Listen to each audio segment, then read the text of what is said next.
अपने प्रधानमंत्री को जाकर बता दो कि हमने तुम्हारे लोगों को मौत के घाट उतारा है, तुम्हें हम जिंदा छोड़ रहे हैं, ताकि भारत के लोगों को और खुद प्रधानमंत्री नरेंद्र मोदी को तुम ये बता सको कि किस तरीके से हम लोगों ने तुम्हारे लोगों को मौत के घाट उतारा है। ये मेरे शब्द नहीं बल्कि उन आतंकवादी कायर लोगों के शब्द हैं जिन्होंने निहत्थे भारतीय नागरिकों पर गोलियां चलाया और कुछ लोगों को छोड़कर यह कहा कि अपनी सरकार को जाके बता दो कि हमने गोली मारा है। ये जो कॉन्फिडेंस है आतंकवादियों का इस कदर है कि बिना मुंह में रुमाल बांधे, बिना मुंह ढके ये लोगों के पास सीधा पहुंच जाते हैं, अपनी शक्ल दिखाते हुए कहते हैं कि जाकर अपनी सरकार को बताओ कि हम आए थे।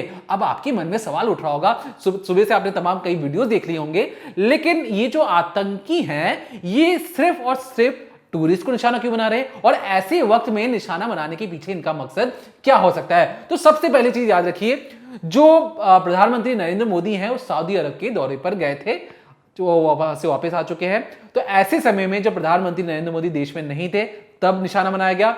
उस वक्त निशाना बनाया गया जब अमेरिका के वाइस प्रेसिडेंट इस देश में मौजूद थे, यहां पे बिजनेस की बातें कर रहे थे, कैसे पैसे और कमाया जाए, कैसे बिजनेस को और बढ़ाया जाए। ऐसे वक्त में कश्मीर का नाम उछालना, यह बताना कि देखो अमेरिका का प्रेसिडेंट आ जाए, कोई भी आ जाए, कश्मीर को कोई ना भूले। तीसरी जो बात है वो ये है कि देखिए पिछले कुछ सालों, 5 सालों के अंदर, कहा कोविड के वक्त में, कोविड से पहले 19-20 लाख के जो टूरिस्ट थे वो कश्मीर जाया करते थे।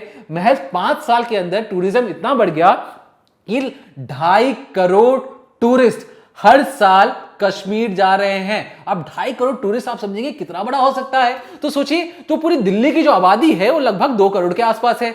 2.5 करोड़ लोग सिर्फ टूरिस्ट के तौर पर कश्मीर में घूमने जा रहे हैं। अगर एक टूरिस्ट भी मान भी अगर मैं कहूं 2 से 3 हजार रुपए खर्चा करे, होटल में रहने का खर्चा कर ले, एक दिन के अंदर मैं बता रहा हूं, खाने पीने पे खर्चा कर ले, तो 2 से 3 हजार रुपए अगर 2.5 करोड़ टूरिस्ट पर डे अगर खर्चा भी करते हैं तो सोचिए कश्मीर की इकोनॉमी किस तरीके से बूम की होगी। और ये जो बूम की वजह से हुआ यूं कि जो कश्मीर के लोग हैं अब गरीबी की दलदल से बाहर निकलकर एक अच्छी स्टैंडर्ड वाली जिंदगी जीना शुरू कर चुके हैं। अब यहां पे प्रॉब्लम क्या होती है? प्रॉब्लम यहीं से शुरू होती है। दरअसल जो पाकिस्तान है वो खुद गरीब, ना आटे खरीदने के पैसे, ना उनके जीने का हुलिया सही।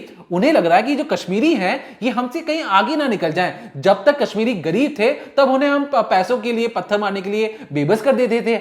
अभी जो कश्मीरी हैं पढ़ लिख गए हैं, इनके पास पैसे आ चुके हैं, एक अच्छी जिंदगी जी रहे हैं, अब पाकिस्तान की बात कश्मीर में नहीं सुनी जा रही है। अब ऐसे में पाकिस्तानियों को लगा कि क्यों ना ये जो टूरिज्म है इस पर ही अंकुश लगा दिया जाए और इसलिए टूरिस्टों को निशाना बनाया गया इस उम्मीद के साथ कि अगर टूरिस्ट डरेंगे तो यहां पर टूरिस्ट आएंगे नहीं, कश्मीर में फिर पैसा कहां से आएगा, कश्मीर के लोग फिर से गरीबी और भूखमरी और कहें या उसके दलदल में फंस जाएंगे और इसलिए वो फिर से पत्थर मारना शुरू कर देंगे और पाकिस्तान की बात सुनना शुरू कर देंगे। तो यहां पर पाकिस्तान को मैं बता देना चाहता हूं, पाकिस्तान 20 करोड़ की जनसंख्या है, जो खुद की जो जनसंख्या है उनसे संभल नहीं रही है। बगल में कश्मीर के लिए, जिसके लिए उन्होंने पूरी जिंदगी, जितने भी पाकिस्तानी जन्म लेते हैं वो चाहते हैं कि कश्मीर उनका हिस्सा बन जाए, लेकिन आपको बता दें कि कश्मीर अब इन सब से अलग खुद एक अपने राह पे निकल चुका है, एक ऐसी इकोनॉमी बनने जा रहा है, एक ऐसी वहां पे जो युवा आ रहे हैं वो भारत के तरक्की में योगदान देने के लिए तत्पर रहते हैं। अब ऐसे में पाकिस्तानियों को मिर्ची, जलन, हर चीज लग रही है कि भाई कैसे रोका जाए और इस रोकने के लिए उन्होंने सोचा कि जड़ को ही खत्म कर दिया जाए और इसलिए टूरिस्ट पर हमला किया जाता है। अगर हिम्मत थी उन आतंकियों में तो सीधे तौर पर इंडियन आर्मी के ऊपर अगर, या इंडियन जो जितने भी फौजी हैं उन पर अगर वो गोलियां तानते तो उन्हें करारा जवाब मिलता और ऐसा जवाब मिलता कि वो कभी भूलते भी नहीं। और इसलिए निहत्थे पर गोली चलाकर वो भाग तो गए हैं तो उन्हें कोई तारीफ नहीं मिलने वाली है, मिलेगी जलालत वाली वो जिंदगी जिसे वो जिंदगी भर याद रखेंगे।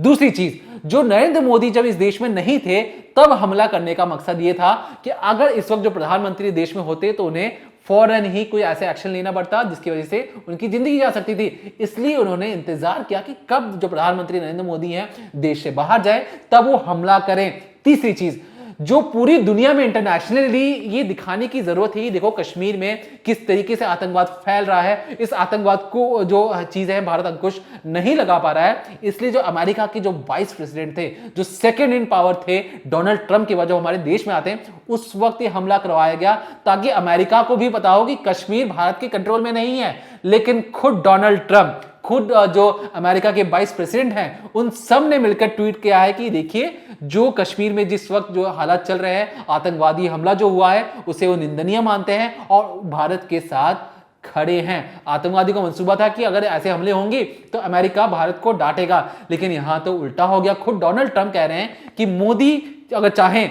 तो वो साथ मिलकर और ऐसे किसी भी टेररिज्म पर अंकुश लगाने में अमेरिका भारत की मदद कर सकता है। और इसलिए जो पूरी जो प्लानिंग और प्लॉटिंग थी आतंकवादियों की, महज कुछ लड़के आकर दहशत मचा के भाग जाते हैं और सोचते हैं कि कोई हमें पकड़ नहीं पाएगा।